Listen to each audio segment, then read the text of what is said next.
They say a mother's love is unconditional. I believed that for 55 years, through sleepless nights, through sacrifices that left me hollow, through choices that slowly erased who I used to be. I believed it even when my own child started looking at me like I was nothing more than an inconvenience in his perfectly planned life. My name is Lucia, and I gave everything to raise my son Daniel alone. Everything. When his father walked away before his second birthday, I promised that little boy he would never feel abandoned again. I kept that promise by pouring every ounce of myself into making sure he had what he needed, what he wanted, what he dreamed of having. 25 years of being both mother and father. 25 years of working 2 jobs so he could have the clothes that made him feel confident, the sports equipment that helped him excel, the college education that opened doors I never even knew existed. I watched other women my age travel, date, build careers, while I sat at kitchen tables helping with homework until my eyes burned from fatigue. But I didn't mind. Not then. Because every time Daniel smiled, every time he hugged me and said, "Thanks, Mom," every time he called me his hero during those elementary school presentations about family, it felt like all the sacrifice was worth something beautiful. It felt like love was being built, brick by brick, into something unshakable. I was wrong. The first crack appeared 3 years ago, when Daniel got his promotion at the marketing firm. Suddenly, the small house where we'd shared so many memories became embarrassing. The neighborhood where he'd learned to ride his bike, where Mrs. Peterson next door had watched him grow up and always asked about his achievements, suddenly wasn't the right image for someone in his position. "Mom, you need to understand," he'd say, standing in my living room like he was addressing a business meeting, his expensive suit making everything around him look shabby and outdated. "When clients want to meet at my place or when colleagues drive by, they see this house, and they make assumptions about my success level." I looked around at the furniture I'd saved for years to buy, at the walls where his achievements hung in frames I'd carefully chosen, at the kitchen table where he'd eaten thousands of meals I'd prepared with ingredients bought with money I'd earned by cleaning offices until my knees ached. None of it was fancy, but all of it was filled with love. "But this is our home," I whispered, and immediately regretted how small my voice sounded. He shook his head with the impatience of someone explaining basic concepts to a child. "It's your home, Mom. I've outgrown it. If you like stories that touch your heart, please subscribe to our channel. We're trying to reach 1,000 subscribers, and it really helps our work. And comment what city you're watching from." That conversation planted a seed of something cold in my chest, but I told myself it was just the stress of his new responsibilities. Young men needed to establish their independence, to feel proud of their accomplishments. I convinced myself that his distance was temporary, that once he settled into his success, he'd remember how much we meant to each other. I started visiting him at his new apartment instead of expecting him to come home. A sleek, modern place with white walls and minimal furniture that looked like it belonged in a magazine. Everything was precise, calculated, expensive. There was no warmth, no personality, no trace of the boy who used to build blanket forts in my living room. I brought homemade dinners in containers I never expected to get back. I sat on his uncomfortable leather couch and listened to him talk about his work, his goals, his plans for advancement. He never asked about my life, my health, my dreams. I had become an audience for his success story, not a participant in his life. "You should be proud of me," he said during one of those sterile visits, pouring himself wine that cost more than I spent on groceries in a week. "I'm everything you worked so hard to help me become." And he was right. He was successful, confident, financially secure. He was everything I'd dreamed he could be when I was working those double shifts, when I was sacrificing my own needs to invest in his future. So why did it feel like I was losing him more completely with each achievement? The answer came slowly, in small moments that accumulated like drops of water eventually wearing away stone. The way he checked his phone while I was talking. The way he'd mention other families. Successful families. Families with connections. Families who could benefit his career. With a tone of admiration I hadn't heard him use about us in years. "The Hendersons invited me to their country club," he'd say, and his eyes would light up in a way that used to be reserved for Christmas mornings and birthday surprises. Real networking opportunities there. Not like he'd trail off, but I knew what he meant. Not like the modest life I'd provided. I started to feel like an accessory from his past that no longer matched his present. Like childhood furniture that gets stored in attics once you can afford better pieces. Still part of your history, but not something you'd display in your actual living space. The phone calls became shorter. The visits became less frequent. The conversations became performance pieces where he updated me on his life, like I was a distant relative he felt obligated to keep informed.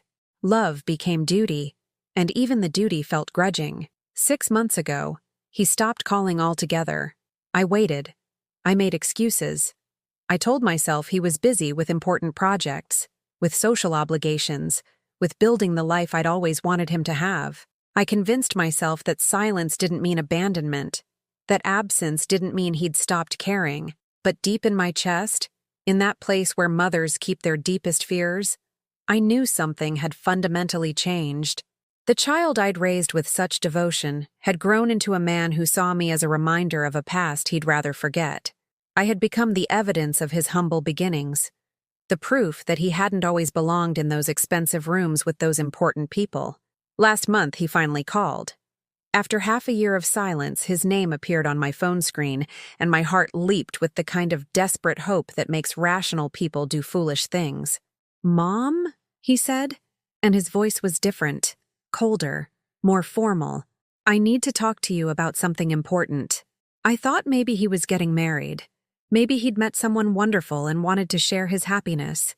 Maybe he'd realized how much he missed having family in his life. Maybe the success had finally felt hollow without love to give it meaning. I was wrong about that too. "I've been thinking about our relationship," he continued, using the tone people use when they're delivering prepared speeches. "About what's best for both of us going forward." Those words landed in my stomach like stones. What's best for both of us? As if love was a business arrangement that needed to be optimized for maximum efficiency. "I think we need some space, Mom. Some time apart. I need to focus on my career right now. And honestly, I don't think the family dynamic we have is healthy for either of us." Family dynamic. He'd reduced 25 years of mother-son love to a family dynamic that needed adjustment. That was when I should have known. That was when I should have seen what was coming. But hope is a stubborn thing, especially the hope a mother carries for her child. Even when every rational thought was screaming warnings, I held on to the belief that this was temporary, that love would eventually remember itself and come home. I was still holding on to that hope 3 weeks later, when he called and asked if I wanted to spend a weekend at a cabin he'd rented. "Just the two of us," he said. "Time to talk, to figure things out." My heart sang. He wanted to repair what had been broken. He wanted to remember what we used to mean to each other. He wanted to come home, emotionally, if not physically. I should have listened to the tone of his voice instead of the words he was saying. I should have paid attention to the coldness that had replaced the warmth I remembered. I should have known that when someone you love starts treating you like a problem to be solved, they're usually not looking for solutions that include you in their future. But I didn't know. I didn't want to know. So I said yes. The drive to the cabin should have been beautiful. Rolling hills covered in autumn colors, the kind of scenery that makes you believe in fresh starts and second chances. Daniel drove in silence, his hands gripping the steering wheel with the tension of someone approaching an unpleasant but necessary task.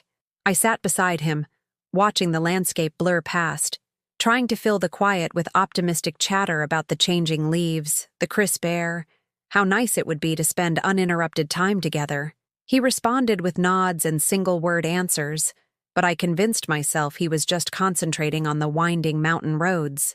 Men process emotions differently, I told myself. He needed space to figure out how to say whatever was weighing on his heart. The cabin sat isolated at the end of a gravel road, surrounded by dense woods that seemed to swallow sound. It was rustic but well-maintained, the kind of place city people rent when they want to feel connected to nature without sacrificing basic comforts. A wraparound porch with rocking chairs, large windows that promised beautiful views, a stone chimney that suggested cozy fires and intimate conversations. "It's perfect," I said, genuinely excited about the possibility of rekindling our connection in such a peaceful setting. "We can really talk here. without distractions. Daniel carried my small overnight bag to the porch without comment, then unlocked the front door with a key he'd apparently picked up earlier. Inside, the cabin was furnished with that deliberately rustic aesthetic that costs far more than actual rustic living, expensive furniture made to look weathered, designer touches that suggested wilderness authenticity while providing modern convenience. "I'll make us some coffee," I offered, already moving toward the kitchen area. "We can sit on the porch and watch the sunset. Remember how we used to do that when you were little? You'd count the colors in the sky and make up stories about where the sun went when it disappeared." For just a moment, something flickered across his face. Not quite warmth, but maybe a shadow of the boy who used to see magic in ordinary moments. Then it vanished, replaced by that professional mask he'd been wearing for months. "Actually, Mom, we need to talk first." The words sent ice through my veins, but I forced myself to smile. "Of course, sweetheart. That's why we're here."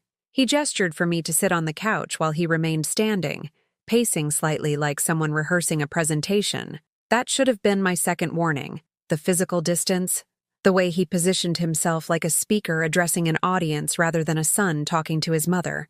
"I've been doing a lot of thinking about my life," he began, his voice carrying that measured tone people use when they're delivering prepared remarks.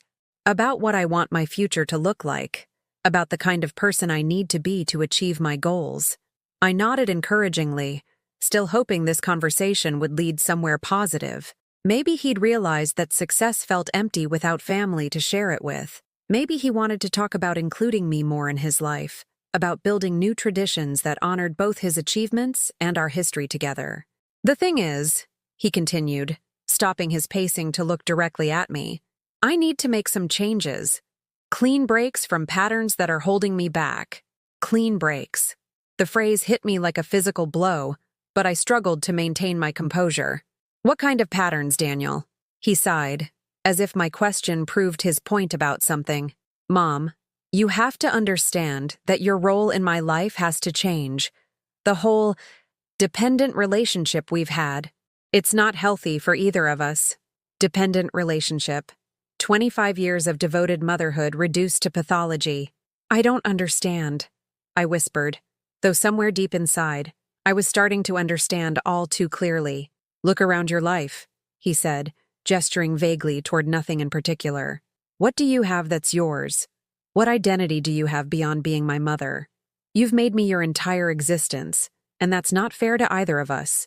The accusations landed like slaps, each word carefully chosen to transform my love into something shameful, my sacrifice into something selfish.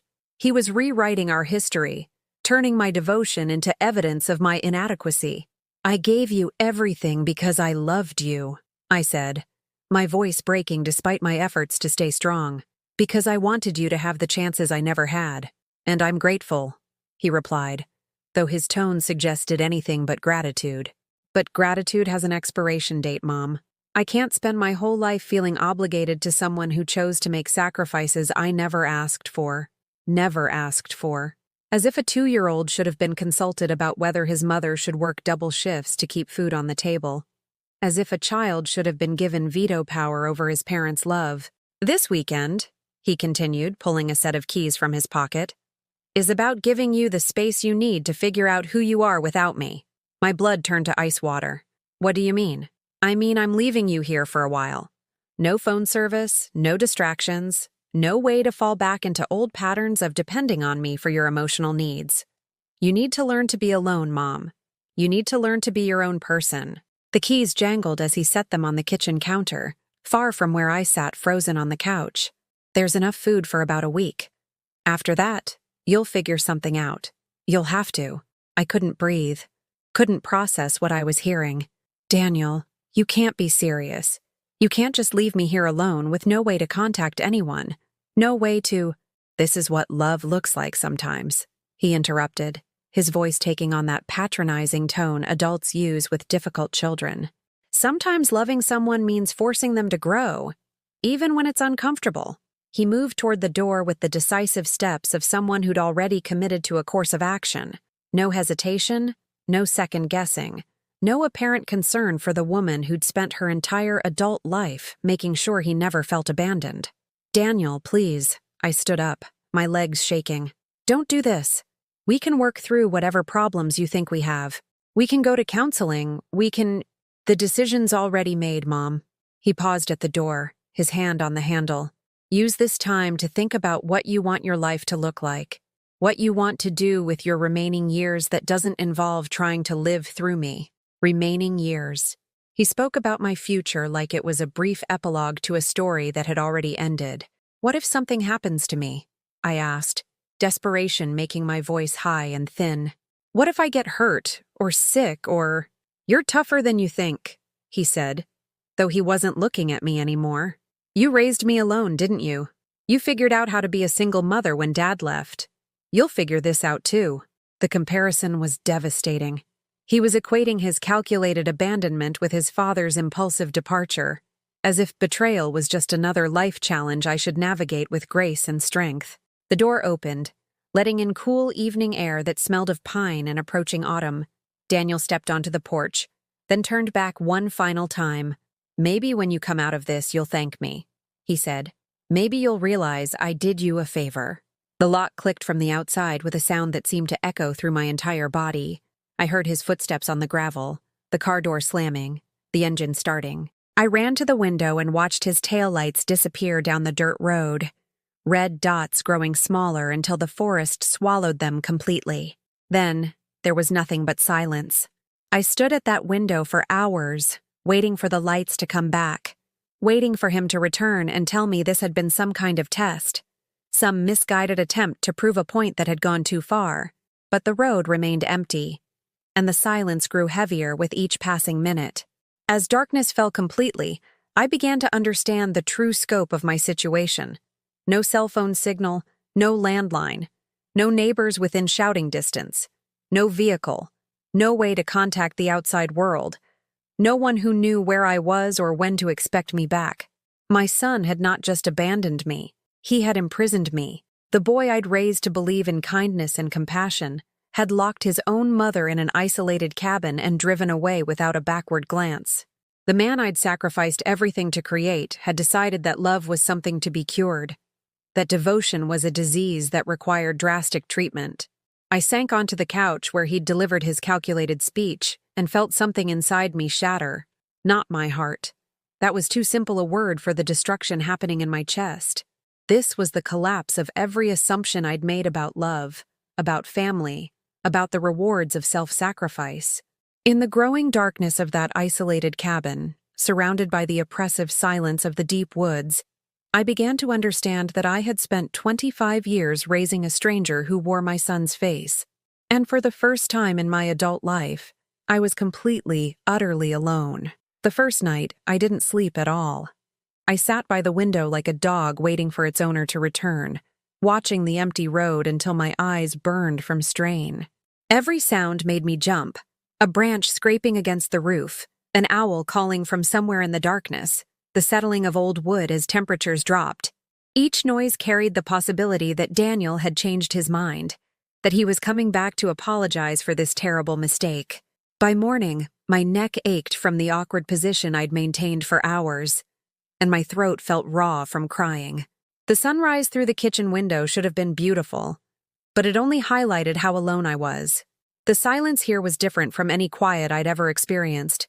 Thick and oppressive, like being wrapped in cotton that muffled not just sound, but hope itself. I forced myself to explore the cabin's resources, taking inventory like a prisoner assessing her cell.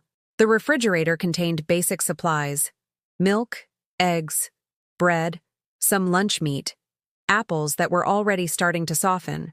The pantry held canned goods, pasta, rice, enough to sustain someone for perhaps a week if rationed carefully. He'd planned this down to the calorie, I realized with growing horror. This wasn't a spontaneous decision born of anger or frustration. This was premeditated abandonment. The bathroom had soap, toilet paper, towels. The bedroom contained clean sheets and blankets. Everything necessary for basic survival. Nothing that suggested comfort or care. It felt like provisions left for an unwanted pet, someone hoped might eventually learn to take care of itself. I found myself moving through the rooms like a ghost, touching surfaces as if they might hold some explanation for how my life had arrived at this moment. How does a mother go from being someone's whole world to being their problem to solve? How does love transform into such calculated cruelty? On the second day, I tried to break the windows. Not to escape. The cabin sat too far from civilization for walking to be viable, but to prove to myself that I wasn't completely powerless. The glass was thicker than I'd expected, reinforced somehow. When I struck it with a chair leg, it spider-webbed but didn't shatter. Even my attempts at rebellion had been anticipated and thwarted. I screamed then, for the first time since he'd left. I screamed until my voice gave out, until my throat felt like sandpaper, until the silence that followed seemed even more oppressive than before. The sound was swallowed by the endless trees, absorbed into indifference. No one heard me. No one was coming. That's when the real fear began.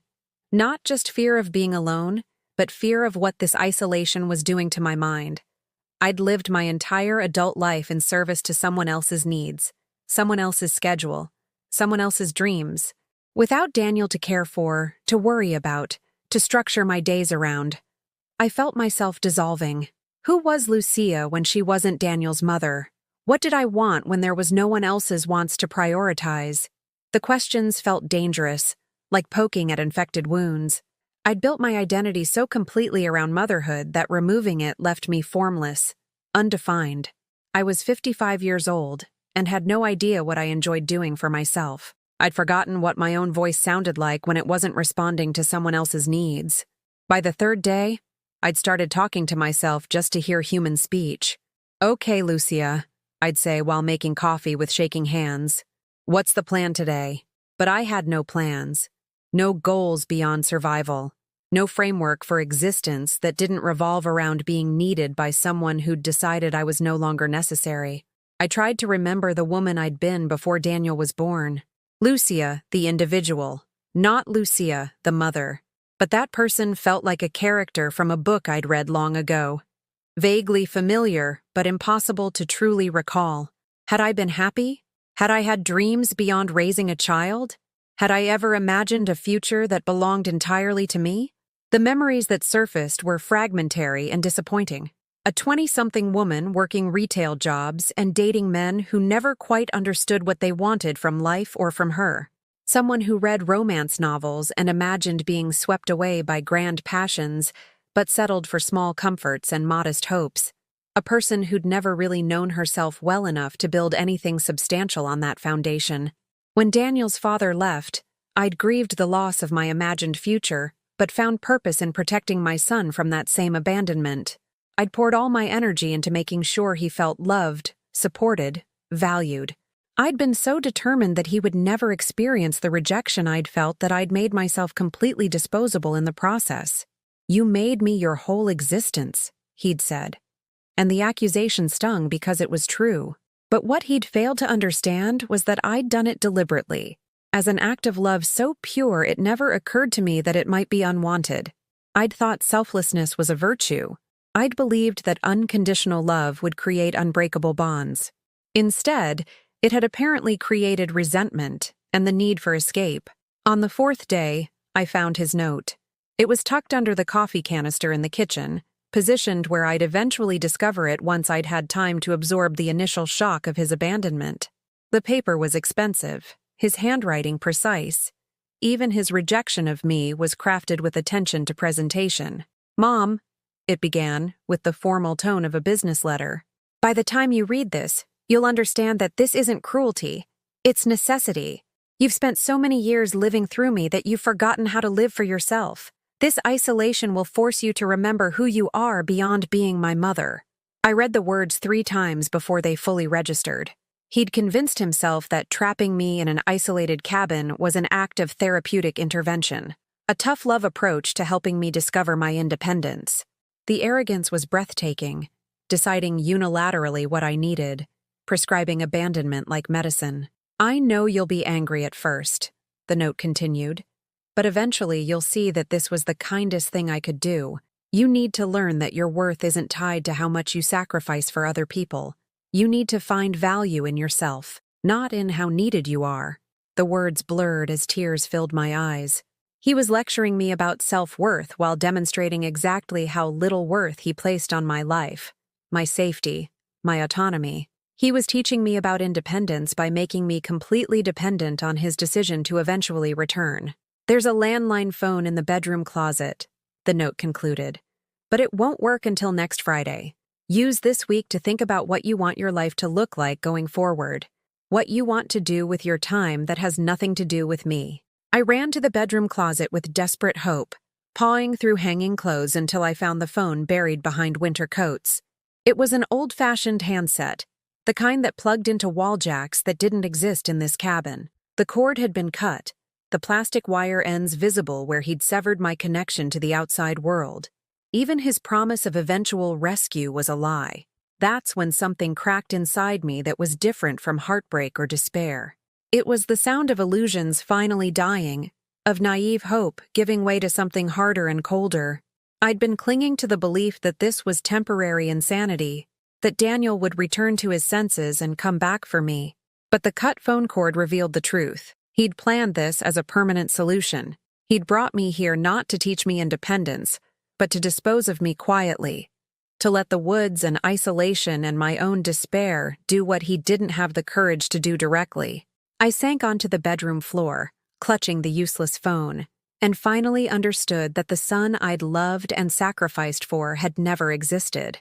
That boy had been a projection of my own hopes, a fantasy I'd constructed around a child who'd grown into a man capable of unspeakable cruelty. The real Daniel, the one who could look his mother in the eye while planning her destruction, who could speak about love while practicing abandonment, who could justify torture as therapy, was a stranger who happened to share my DNA. And for the first time since I'd arrived at this cabin, I felt something other than grief and confusion. I felt the slow, quiet birth of anger, not the hot rage that burns out quickly, but something colder and more patient, something that whispered that maybe, just maybe, I didn't have to accept this. Maybe being disposable was a choice, not a fact. Maybe the woman I'd been before motherhood consumed me was still in here somewhere, buried but not dead. Maybe it was time to stop waiting for rescue and start planning my own survival. The woods outside were vast and indifferent, but they were also full of resources for someone desperate enough to use them. And I was discovering, as the 5th day of imprisonment dawned clear and cold, that I was more desperate than I'd ever imagined possible. Daniel thought he'd trapped a helpless old woman who would either learn gratitude or quietly disappear. He had no idea what he'd actually awakened. By the 6th day, I'd stopped counting hours. Time had become irrelevant in this place where sunrise and sunset marked nothing but the rotation of emptiness. I'd rationed the food down to one small meal per day, not because I was trying to extend my supplies, but because eating felt like an act of optimism I could no longer sustain. What was the point of preserving a life that had been deemed worthless by the one person who was supposed to value it above all else? I spent most of that day sitting on the porch, wrapped in a blanket that smelled like someone else's detergent, watching the leaves fall with mechanical precision. Each one that drifted to the ground seemed to carry away another piece of the woman I used to be. The mother who believed love was enough, the woman who thought sacrifice created bonds that couldn't be broken, the fool who mistook enabling for nurturing. The silence here was different now. No longer oppressive, it had become a companion of sorts. In the quiet, I could hear my own thoughts clearly for the first time in decades. Without Daniel's needs to anticipate, his moods to navigate, his success to celebrate, or his problems to solve, my mind wandered into territories I'd forbidden it to explore for 25 years. I remembered being 16 and wanting to be a teacher, not because someone had told me I should, but because I loved the idea of helping children discover their own capabilities. I'd imagined myself in a classroom filled with eager faces, creating lessons that made learning feel like adventure. But then I got pregnant, and teaching required a degree I couldn't afford, and suddenly all my dreams became theoretical luxuries I didn't have time to pursue.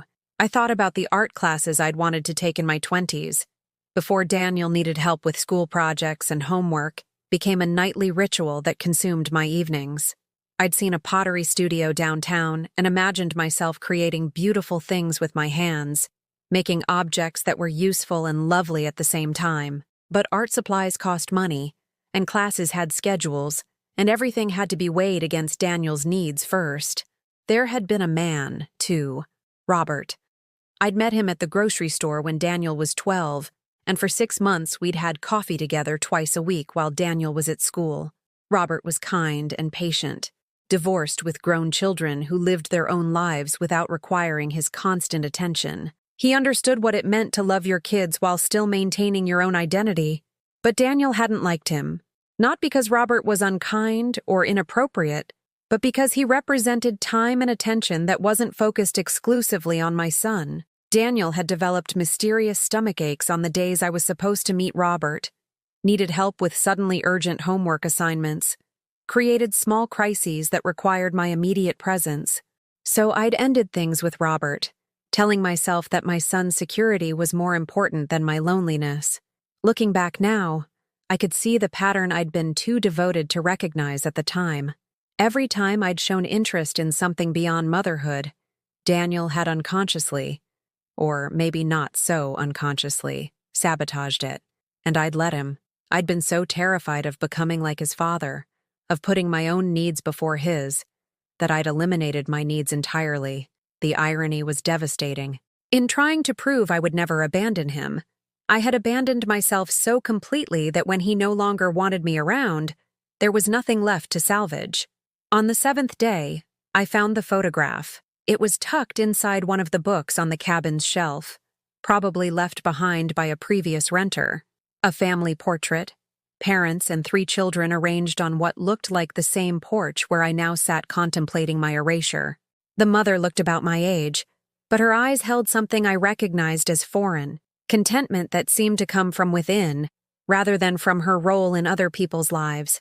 I studied her face for a long time, trying to understand what I was seeing. She was clearly a mother.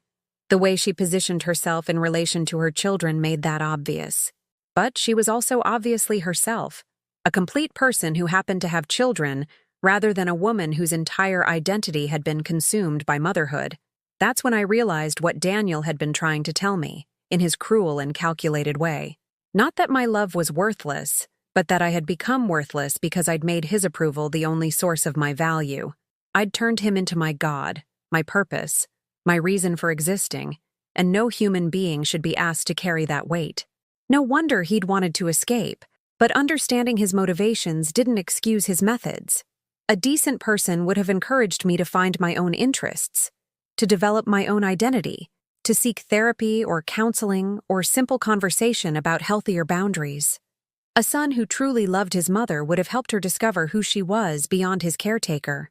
Daniel had chosen cruelty instead. He'd decided that the woman who'd sacrificed everything for him deserved to be discarded like an appliance that had outlived its usefulness. He'd chosen to solve his problem by making me disappear rather than helping me become a more complete person. That night, I dreamed about the woman in the photograph. In my dream, she was teaching me to make pottery, her hands guiding mine as we shaped clay on a wheel that spun endlessly. "You can't create anything beautiful," she said, her voice gentle but firm, "while you're afraid of taking up space." I woke with tears on my face and something new stirring in my chest. Not hope. That was still too fragile to trust. But possibility.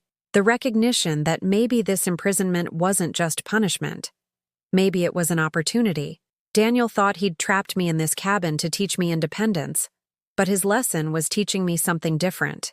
It was showing me that I could survive without him, that I could exist in my own thoughts, make my own decisions, face my own fears without anyone else's approval or presence required.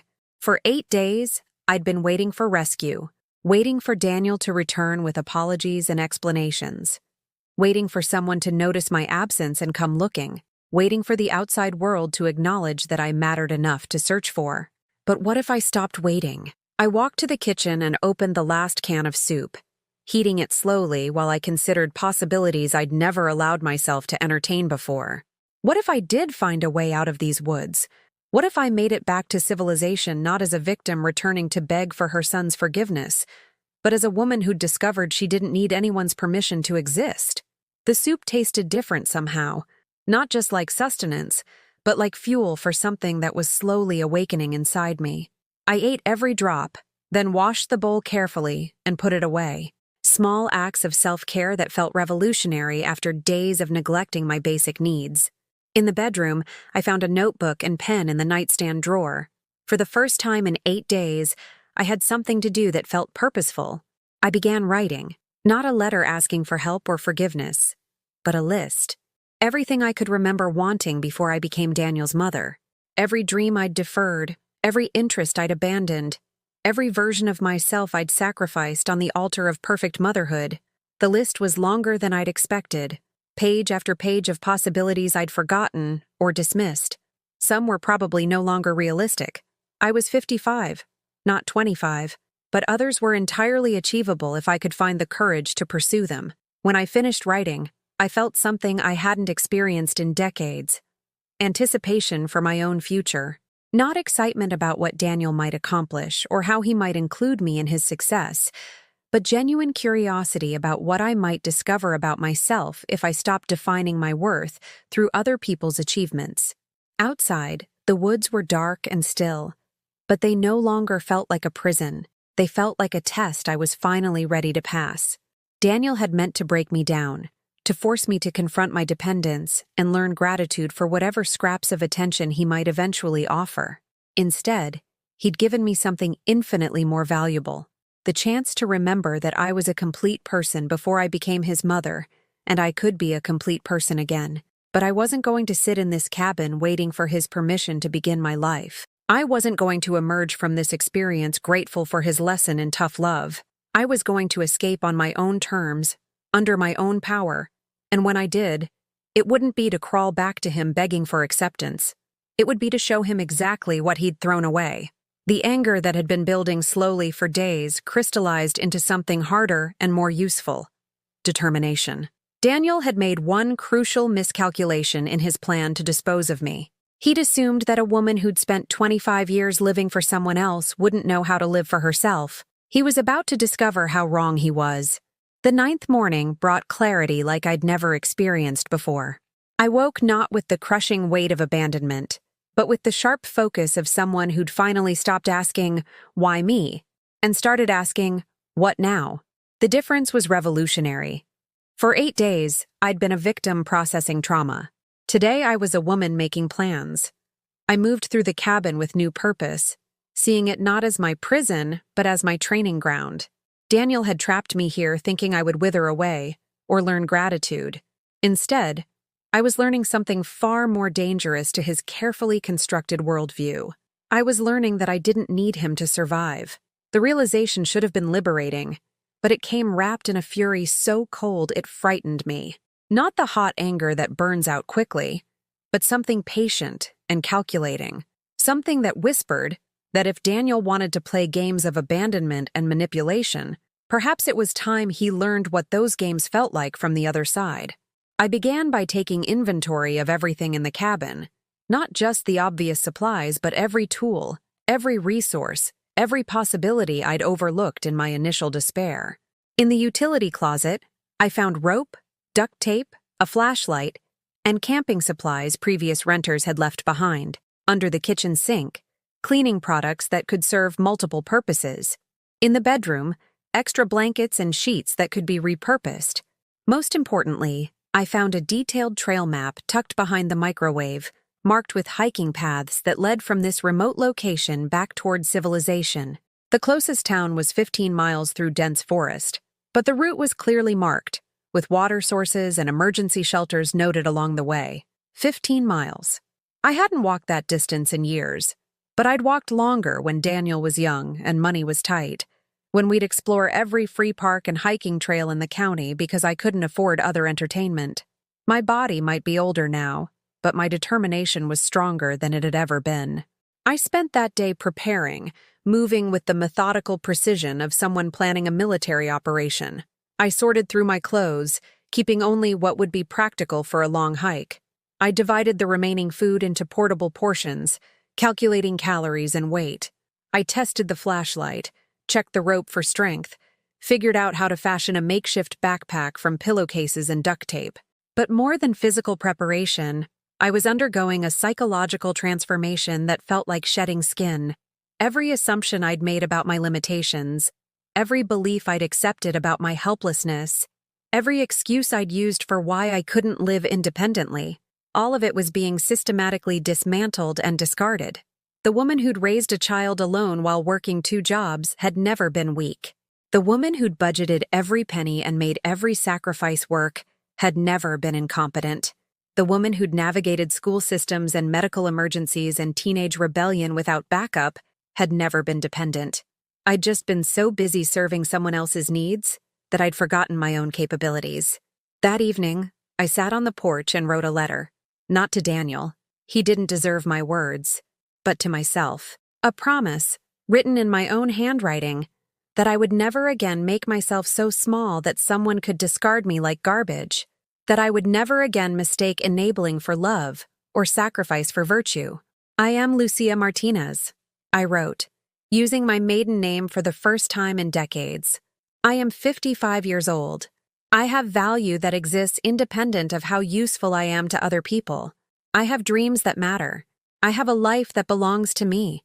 Writing those words felt like performing surgery on my own soul, cutting away the infected tissue of codependency that had been poisoning my sense of self for so long.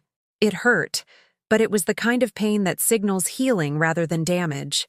As I prepared for sleep that night, I realized I wasn't afraid anymore. Not of the woods, not of being alone, not of what would happen when I emerged from this experience. For the first time in my adult life, I was more curious about my future than terrified of it. The 10th day, I began my reconnaissance. Using the map, I plotted the route to town, identifying landmarks and potential challenges. The trail would take me through varying terrain, some clear paths, some rough hiking, one river crossing that might be difficult depending on recent rainfall. But it was entirely doable for someone with enough motivation. And motivation, I discovered, was no longer a problem. I practiced walking with my improvised pack, testing how much weight I could carry comfortably over distance. I rehearsed the route in my mind, memorizing key decision points where wrong turns could lead to dangerous detours. I studied the survival information in a guidebook left by previous visitors, learning about finding water, avoiding wildlife, navigating by natural landmarks. But the most important preparation was happening inside my head. I was practicing conversations, not the pleading, apologetic discussions I might have imagined a week ago, but firm, dignified exchanges with authority figures who could help me. Police officers who needed to understand that this hadn't been a voluntary retreat, but calculated abandonment. Social workers who could help me access resources for starting over. Maybe even lawyers who could explain what legal remedies existed for what Daniel had done. Because that's what this was, I realized. Not tough love or therapeutic intervention, but criminal abandonment. Imprisoning someone against their will, even with the promise of eventual release, was kidnapping. Leaving someone without resources in an isolated location was endangerment. Daniel might have convinced himself he was helping me, but the law would see it differently. The thought should have brought satisfaction, but instead it brought something more valuable: perspective. I wasn't just a victim of my son's cruelty. I was a citizen with rights who'd been criminally wronged. I had legal standing, social services available to me, systems in place to help people rebuild their lives after traumatic experiences. Daniel had counted on my silence, my shame, my assumption that I somehow deserved this treatment. He'd counted on me being too broken or too grateful for rescue to ask difficult questions about his methods. He'd assumed I would crawl back to him begging forgiveness for forcing him to take such drastic measures. He was about to learn that those assumptions were catastrophically wrong. On the 11th day, I made my final preparations. I packed my makeshift backpack with military precision. Water, food, first aid supplies, matches, the flashlight, the map, and the letter I'd written to myself. I left behind everything that connected me to the woman who'd accepted being disposable. I also left behind a note of my own, carefully positioned where Daniel would find it when he eventually returned to check on my progress toward gratitude. "Daniel," I wrote, my handwriting steady and clear, "thank you for this gift. You wanted me to learn who I am without you. Mission accomplished. By the time you read this, I'll be gone, and I won't be coming back to beg for your forgiveness or acceptance. You taught me that I don't need either. You'll be hearing from me again, but not in the way you expect. Not as your desperate mother, but as the woman who's finally learned that love doesn't mean accepting abuse. Consider this my graduation from the school of abandonment you enrolled me in. I'm afraid you won't like the person your lessons created. I signed it not Mom, but Lucia Martinez, and left it propped against the coffee canister where he'd hidden his own cruel instructions. As dawn broke on the 12th day, I shouldered my pack and stepped off the porch onto the trail that would take me back to civilization. Each step felt like a small victory, each mile a declaration of independence from the identity that had nearly destroyed me. The woods were beautiful in the early morning light, but I barely noticed. My attention was focused forward, on the town that lay ahead, on the life that was waiting for me to claim it, on the woman I was becoming with every step away from the cabin where I'd been left to disappear. Behind me lay 12 days of imprisonment and 25 years of invisible servitude.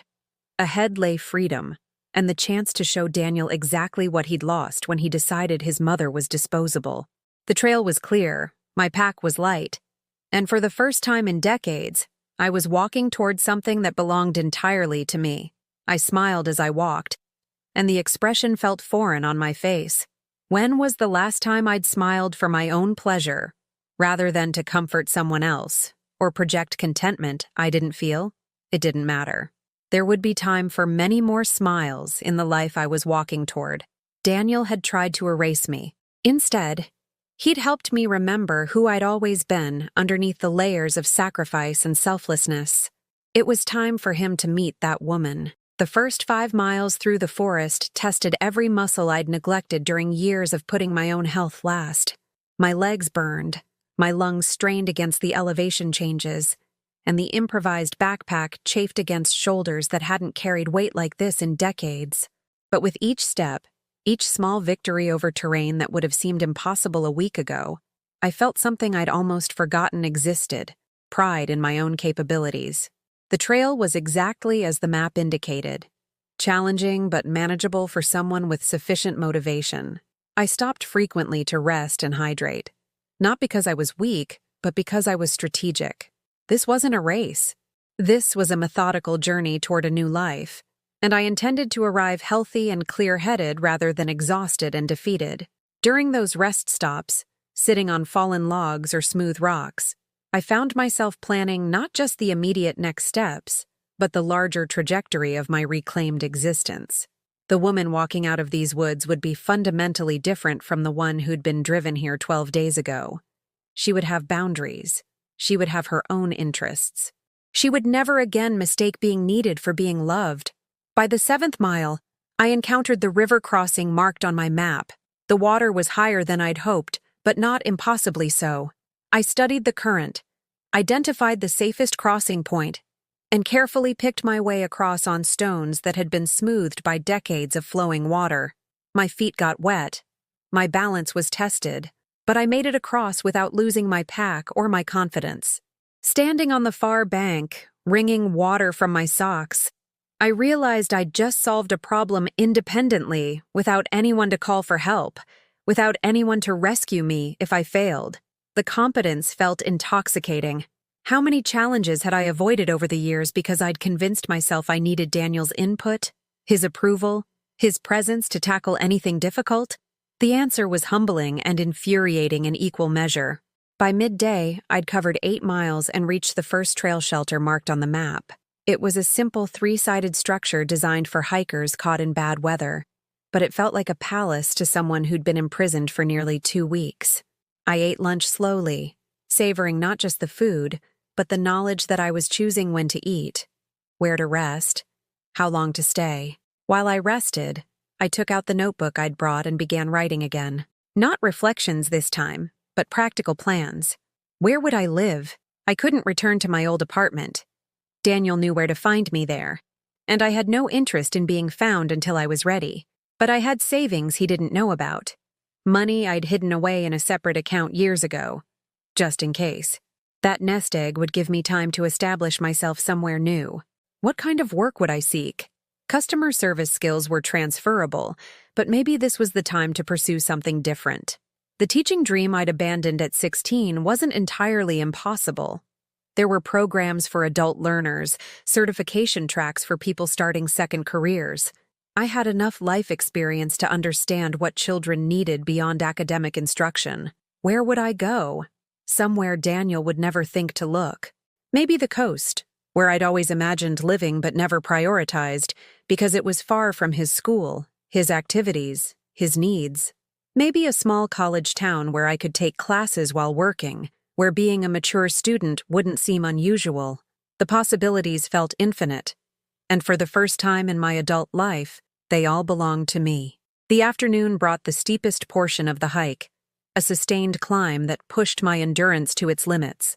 But I'd learned to break challenges into manageable segments, to focus on the next bend in the trail rather than the distant summit.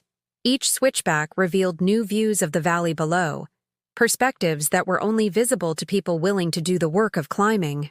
The metaphor wasn't lost on me. By evening, I'd covered 12 miles and was close enough to civilization to occasionally hear the distant hum of traffic. The sound that had once meant nothing more than background noise now carried the promise of connection, of options, of a world where I could rebuild my life according to my own specifications. I made camp in another trail shelter, using skills I'd learned from guidebooks and half-remembered camping trips from Daniel's childhood. I built a small fire, heated soup, and sat watching stars appear in the darkening sky. The silence here was different from the oppressive quiet of the cabin. This was the peaceful silence of someone finally comfortable with her own company. That night, I slept better than I had in months. Not the exhausted collapse of someone overwhelmed by circumstances, but the restful sleep of someone who'd spent the day moving towards something valuable. I woke before dawn, refreshed and eager to complete the final miles to town. The last 3 miles of trail emerged gradually from deep forest into scattered clearings where I could see houses in the distance, smoke rising from chimneys, the geometric lines of human habitation breaking through natural curves of hill and valley. Each glimpse of civilization felt like a small victory, proof that my calculations had been correct, my preparation adequate. The trail ended at a parking area beside a main road where a weathered sign welcomed visitors to Millbrook, population 4,200. Cars passed regularly, their occupants unaware they were witnessing someone's rebirth. To them, I probably looked like any other middle-aged hiker completing a day trip. They couldn't see the transformation that had occurred over 15 miles and 12 days of isolation.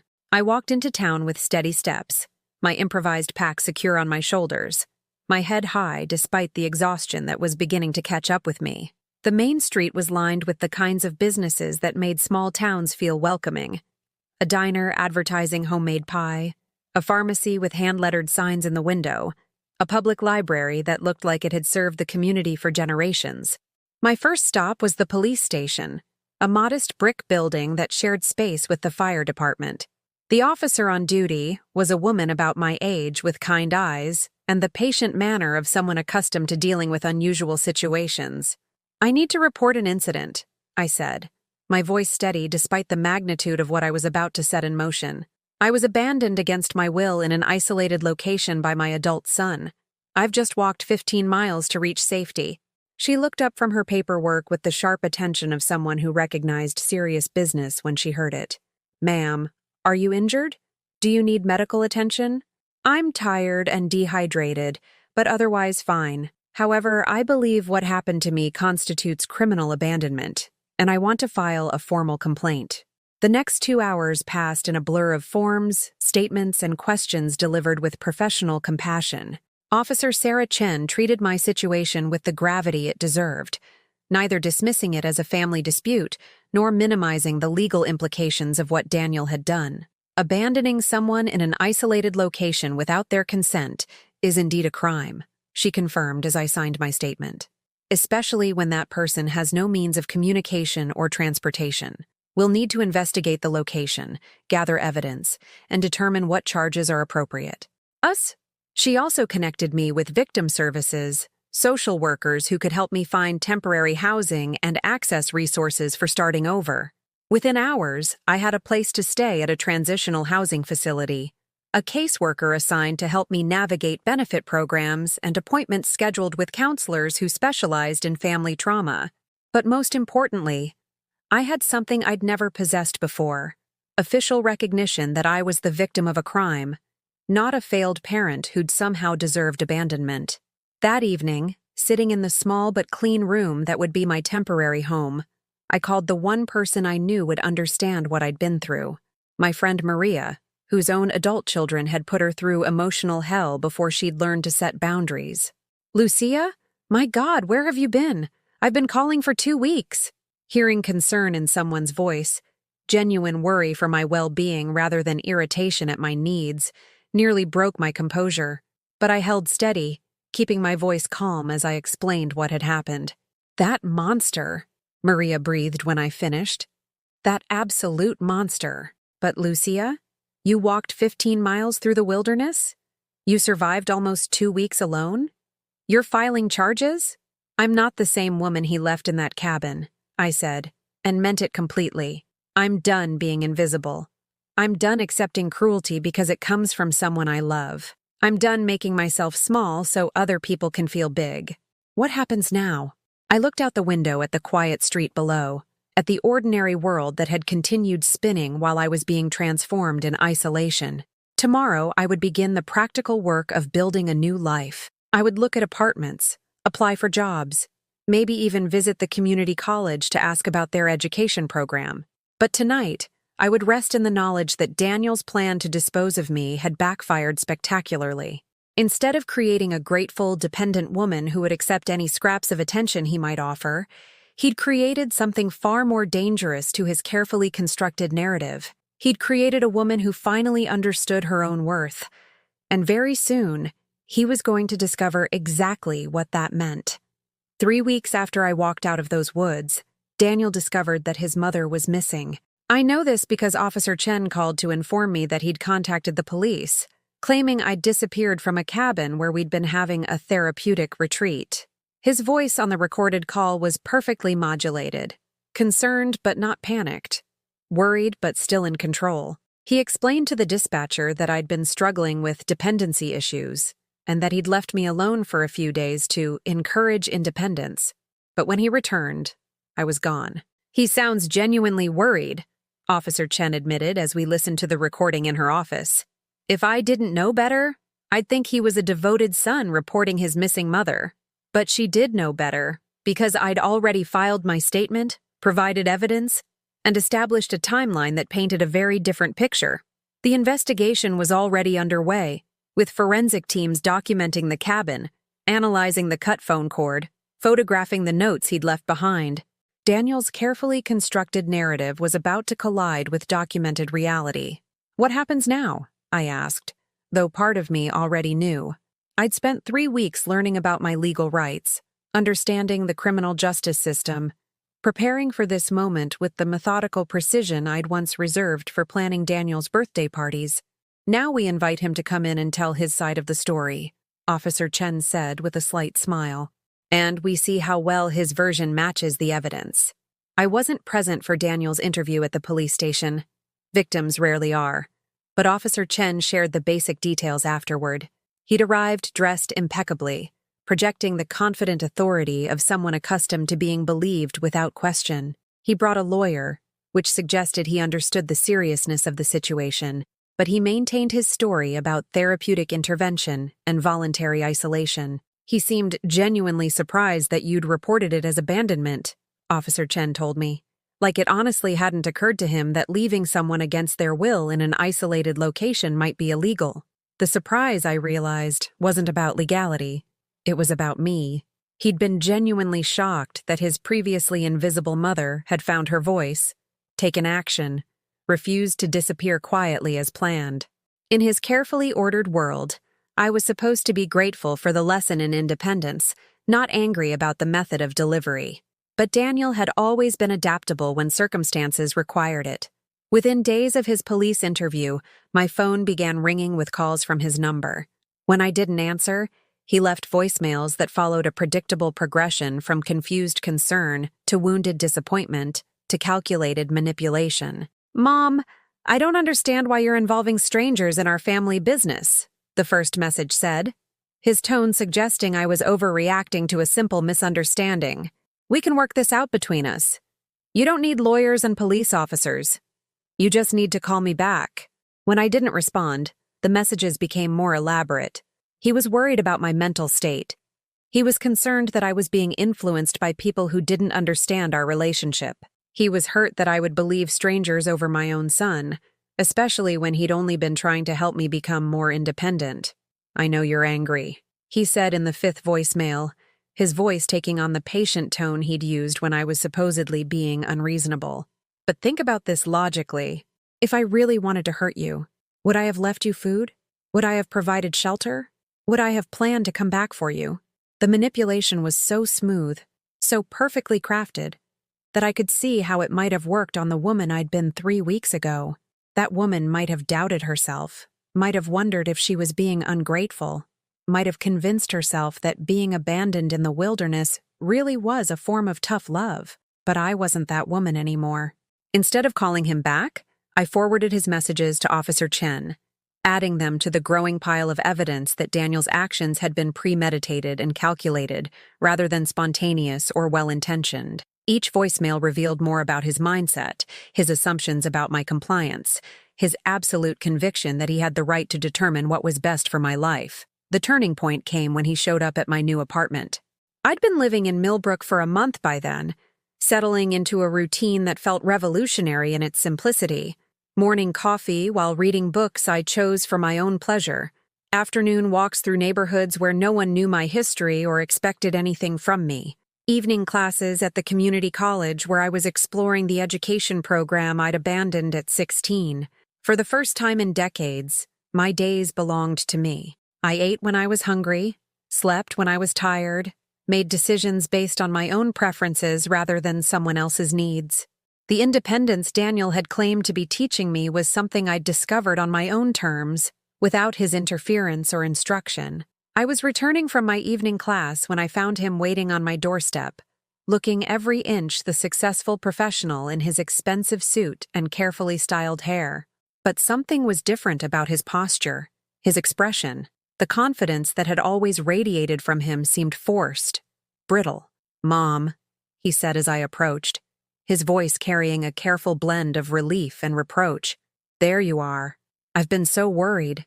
I stopped several feet away, keys in my hand, studying this man who'd once been the center of my universe. He looked smaller somehow, despite his expensive clothes and practiced charm. Or perhaps I'd simply grown larger in my own estimation. "Hello, Daniel."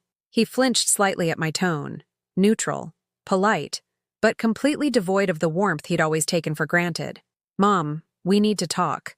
This whole misunderstanding has gotten completely out of hand. People who don't know us are making judgments about our family, and it's affecting my career, my reputation." There it was. Not concern for my well-being or regret for his actions, but worry about how my refusal to stay quietly disposed of was impacting his professional image. "I'm sorry to hear that," I said, meaning it not at all.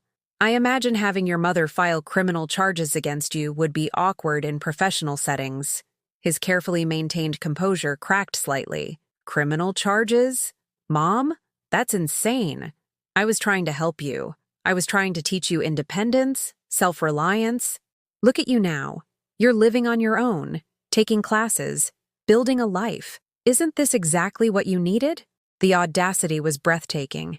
He was trying to take credit for my transformation, to claim that his abandonment had been therapeutic intervention rather than calculated cruelty.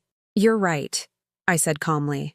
"I have built a new life, a life where people don't get to decide what's best for me without my consent, a life where being loved doesn't require accepting abuse, a life where I matter enough to have boundaries that others are expected to respect." Daniel stepped closer, his face taking on the earnest expression he'd perfected for convincing people of his sincerity. "Mom, you're being influenced by people who don't understand our relationship. The police, social workers, they see everything as black and white. But family is complicated. What I did came from love, even if the method was unconventional." "Love," I repeated, tasting the word like something bitter. "You locked me in an isolated cabin, cut the phone cord, left me with a week's worth of food, and drove away. You call that love? I call it tough love, he said, his voice rising slightly as his patience with my unreasonableness began to wear thin. Sometimes people need to be forced out of their comfort zones to grow. Sometimes the kindest thing you can do is refuse to enable someone's dependency. The word enable hung in the air between us like an accusation. In his mind, 25 years of devoted motherhood had been enabling. My love had been pathology. My sacrifice had been weakness that required correction. You know what I learned during those 12 days alone? I said, my voice steady despite the anger burning in my chest. I learned that I raised a stranger. The boy I thought I knew. The man I thought I'd helped create. He never existed. You're someone who can look your mother in the eye and call abandonment love, who can justify cruelty as therapy, who can destroy someone's sense of safety and call it education. Daniel's mask finally slipped completely, revealing the cold calculation that had always lurked beneath his practiced charm. You want to know what I learned, Mom? I learned that you're exactly as selfish as I thought. I give you the gift of independence, force you to discover your own strength, and instead of gratitude, you try to ruin my life with false accusations. False accusations? Abandonment? Criminal charges? You're making me sound like some kind of monster when all I did was refuse to continue enabling your unhealthy attachment to me. You're exactly what I said you were.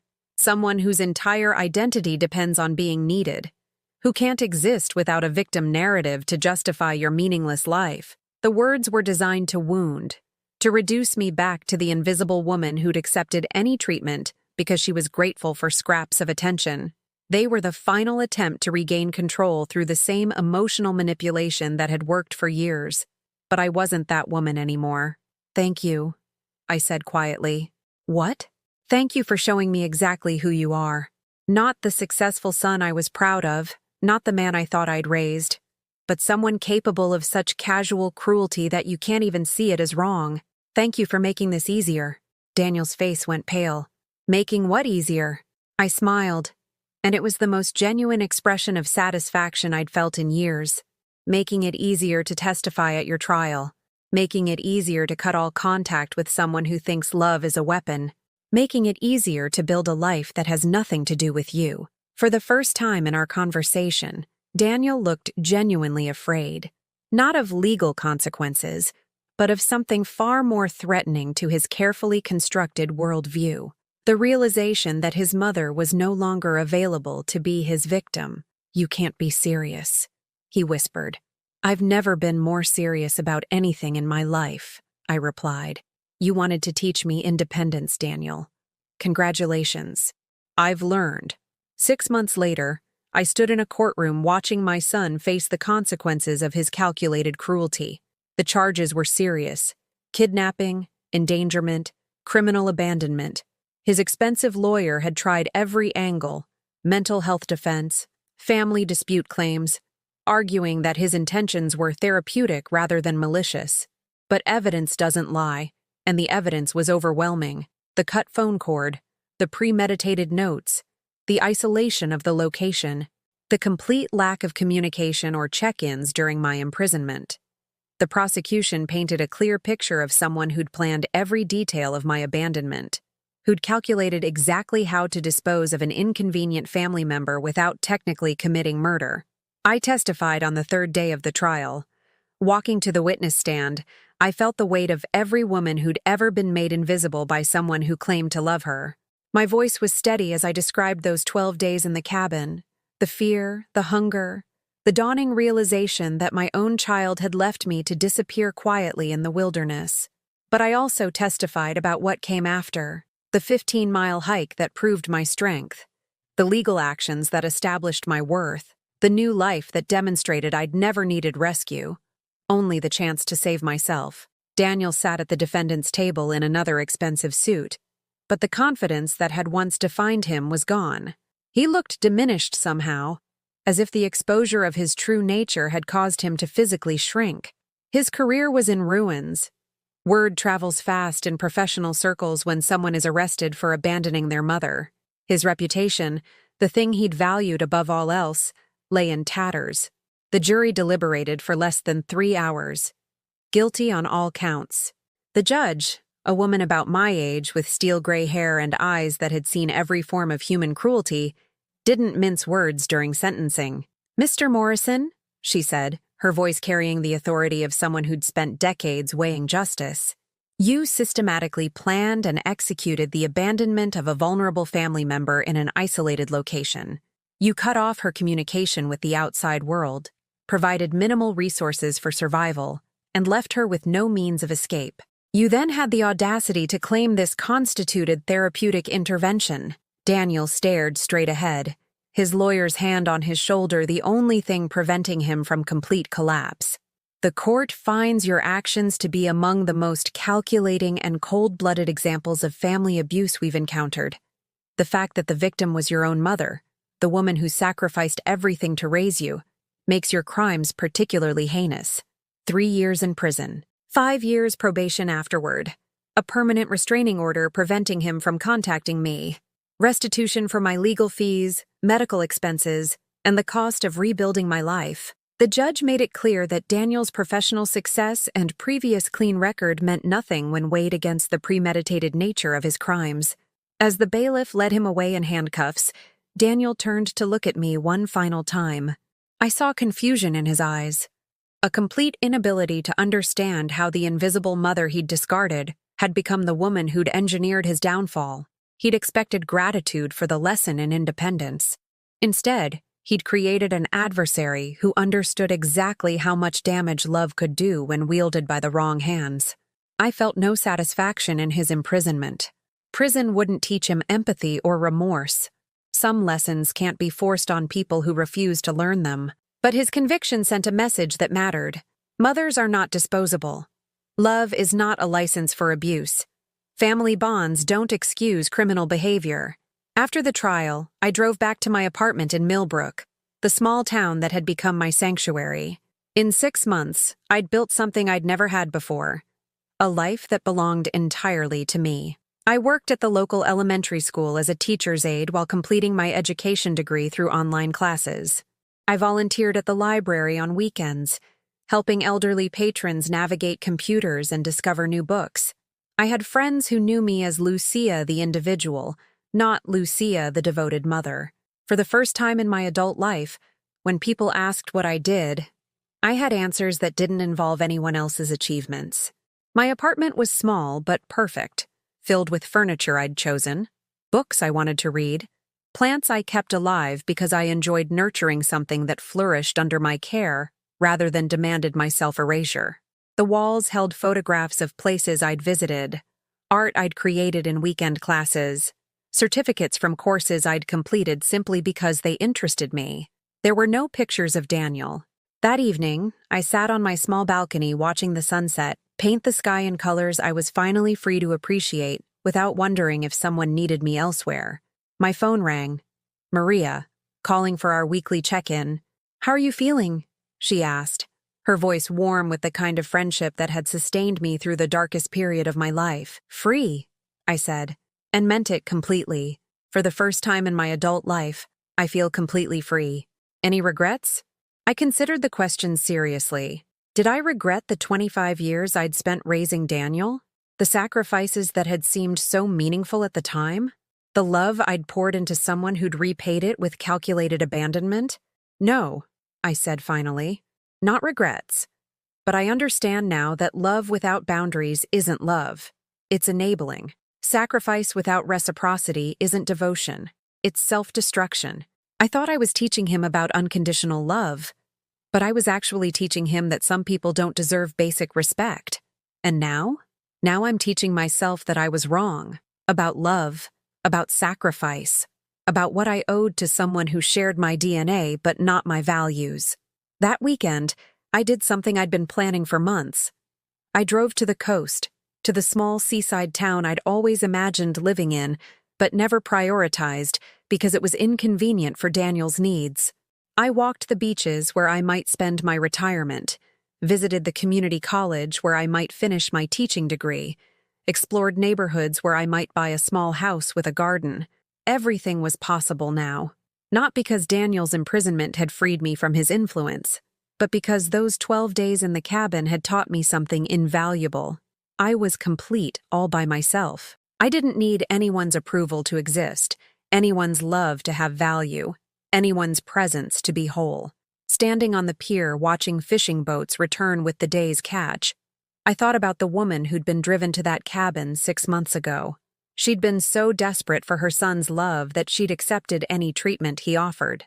She'd been so convinced of her own inadequacy that she'd never questioned his right to determine her worth. That woman was gone, dissolved in the silence of those woods, replaced by someone stronger and infinitely more dangerous to people who confused kindness with weakness. I took out my phone and deleted Daniel's contact information, the final step in erasing him from my life. He would serve his sentence, eventually be released, and presumably rebuild his career and reputation as best he could. But he would do it without me, without my support, my forgiveness, my willingness to pretend that love justified cruelty. Some bridges, once burned completely, can never be rebuilt. Daniel had struck the match himself when he decided his mother was disposable. As the sun set over the ocean, painting the sky in brilliant oranges and purples, I made myself a promise. I would never again make myself small for someone else's comfort. I would never again accept abuse disguised as love. I would never again forget that my life belonged to me first, last, and always. The woman who walked away from that pier was someone Daniel would never recognize. Confident, boundaried, complete in herself. She was someone his abandonment had accidentally created, someone who understood that the greatest revenge against people who try to erase you is refusing to disappear. I drove back to Millbrook with the windows down, letting the ocean air fill my car and my lungs. Tomorrow, I would continue building the life I'd discovered I wanted. I would tend my garden, teach children, read books that fed my soul, make friends who valued my presence rather than my service. I had learned that sometimes the most profound gift someone can give you is showing you exactly who they are. Daniel had given me that gift when he locked me in that cabin and drove away. He'd shown me that his love had always been conditional on my invisibility, that his affection had always required my self-erasure.